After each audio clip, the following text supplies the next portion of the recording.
আজ মহাষ্টমী। আজকের একটি বিশেষ দিন আমাদের জন্য, কারণ আজকের দিনেই এই যে কুমারী পূজা অনুষ্ঠিত হয়, একমাত্র রামকৃষ্ণ মিশনেই হয়। প্রতিটি নারীর মধ্যেই মা ভগবতীর রূপ প্রকাশিত। আজকে শক্তির যে আমাদের দেবী আমাদের সামনে আছেন, তো সেই শক্তি রূপে একজন কুমারীকে পূজা করা হয়। তো একজন নারী হিসাবে অবশ্যই আমি গর্বিত, সম্মানিত বোধ করি যে একজন নারী হয়ে নারীকে পূজা করতে দেখি। তো এই মর্যাদা, এই সম্মানটুকু যেন আজকের দিনে শেষ না হয়ে যায়, এইটুকু প্রত্যাশা যে এটা যেন আমরা চলমান থাকে, আমাদের মধ্যে সম্প্রীতি বজায় থাকে, সবাই যেন আমরা ভালো থাকি। এই যে নারীকে যে আজকে সম্মান দেখানো হলো, এটা আমি বলবো যে আসলে এটা দেখানো হয়, আমরা হয়তো প্রকাশের ভাব ভিন্ন। অনেক পুরুষের সমাগম হয়েছে আজকে, তো ফলে বোঝা যায় হ্যাঁ, নারী সার্থক। নারীর ভিতরে যে শক্তি আছে, সে শক্তি অবশ্যই জাগরিত হবে।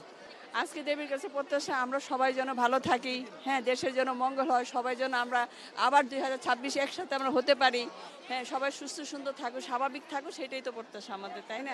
দেবীর কাছে আজকে আমাদের মহা অষ্টমী, ভোর 7:30 থেকে পূজা শুরু হয়েছে। হ্যাঁ, আমরা মার কাছে একটাই প্রার্থনা করব, সবাই আমরা একসাথে মিলিত হয়েছি, আবার 2026-এ যেন আমরা সবাই একইভাবে আনন্দ সুন্দর মতো মুহূর্ত যেন কাটাতে পারি আমরা সবাই একসাথে। এটাই দেশবাসীর কাছে প্রার্থনা বা মার কাছে প্রার্থনা। আজকে মহাষ্টমী আমাদের জন্য খুবই বিশেষ দিন, শারদীয় দুর্গাপূজা। এই শারদীয় দুর্গাপূজাটা শুরু করেছিলেন শ্রীরামচন্দ্র, অকাল বোধন করেছিলেন। আর আজকে কুমারী পূজা হলো, কারণ কুমারী মার মধ্যে মা দুর্গার যে আশীর্বাদ স্বরূপটা সেটা আমরা পাই। মা কুমারীর মধ্যে আমাদের দুর্গা মা থাকে। মা দুর্গার আরেক রূপই মা কুমারী। স্বামী বিবেকানন্দ প্রথমে কুমারী পূজাটা শুরু করেন, কারণ উনি মায়ের জাত, মেয়েদেরকে বলেই মায়ের জাত, তো নারী জাতিকে সম্মান দেওয়ার জন্যই। আর মা কুমারীকে যেন সবাই মাতৃজ্ঞানের রূপে পূজা করে, এর জন্য আর কি কুমারী পূজা করা হয়। আমরা চাই সবাই যেন ভালো থাকে, এভাবে প্রতি বছর সুন্দরভাবে যেন আমরা পূজা দেখতে আসতে পারি, সবই মানে সুন্দর নিয়ম শৃঙ্খলাভাবে, যেহেতু সবাই পরিবার নিয়ে আসে, সবাই যেন ভালোভাবে সুন্দর নিয়ম শৃঙ্খলার মধ্যে পূজাটা উদযাপিত করতে পারে। হ্যাঁ, আজ অষ্টমী পুজো।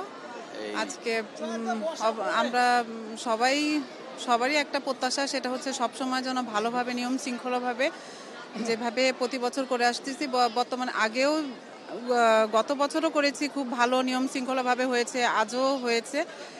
এইভাবে পরিবার নিয়ে, কারণ সবারই একটা আশা যে আমরা পরিবার নিয়ে প্রয়োজনীয় সবাই যেন পূজাটা ভালোভাবেই করতে পারি, উদযাপন করতে পারি। তো এটাই প্রত্যাশা যা মায়ের কাছে, সরকারের কাছে, যেন আমরা সবাই পরিবার পরিজন নিয়ে সবাইকে নিয়ে ভালোভাবে পুজোটা উদযাপিত করতে পারি। এটাই চাওয়া, মার কাছেও চাওয়া এবং সরকারের কাছেও চাওয়া। মহা অষ্টমী এটা আমাদের মায়ের কাছে বড় দিন। সপ্তমীর পরে ষষ্ঠীতে মা আমাদের বসে এসে ঘট স্থাপন করা হয়। আমাদের মূলত পূজাটা শুরু হয় মহালয়ার থেকে মাকে এই পূজাটা করেছিলেন, অকাল পূজা করেছিলেন রাবণকে বধ করার জন্য। প্রতিটা ঘরে ঘরে আজকে যে কুমারী পূজা হলো, এই রামকৃষ্ণ পরমহংসদেব উনি যে সারদা মাকে উনি প্রথমে মাতৃজ্ঞানে পূজা করতেন, তারপরে আমাদের শ্রদ্ধেয় বিবেকানন্দ উনি মাতৃজ্ঞানে পূজা করেছেন। আমরা পুরাকালে একটা গল্প জানি, অনেক দিন আগের গল্প, যেটা আমাদের পাঁচালী রূপে বলা হয়, যেটা ইসলাম ধর্মে বলা হয়, বিভিন্ন ধর্মীয় ইস্যুতে, আমাদের হিন্দু ধর্মের বিভিন্ন ধর্মীয় ইস্যুতে বলা হয়। এক গরিব ব্রাহ্মণ ছিল, দীনদরিদ্র ছিল, তার ওয়াইফ মানে খুব লাঞ্ছিত হচ্ছিল টাকার জন্য, তখন সে বনে যেয়ে বসে থাকে, তখন মা তাকে কুমারী রূপে দর্শন দেয়, তখন বলছে যে তুমি আমাকে মাতৃরূপে পাবা। তো প্রতিটা ছোট বাচ্চার মধ্যেই রামকৃষ্ণ পরমহংসদেব এবং বিবেকানন্দ মাতৃজ্ঞানে পূজা করা হয়। মা হলো একটা, প্রতিটা মেয়ে হলো শক্তির অধিকারী, মেয়ের মধ্যে মা দুর্গার স্থান আছে। তাকে আমরা মনে করবো যে প্রতিটা মাকেই সম্মান করা উচিত। এবং আমাদের দেশ হলো ধর্ম যার যার, রাষ্ট্র সবার, উৎসব সবার জন্য। আমরা এখানে হিন্দু, বৌদ্ধ, খ্রিস্টান, মুসলিম সবাই একসাথে থাকবো, সবাই আমরা ভাই, সবাই যেন ভালোভাবে থাকি, এটাই আমাদের প্রত্যাশা, এটাই আমাদের কামনা।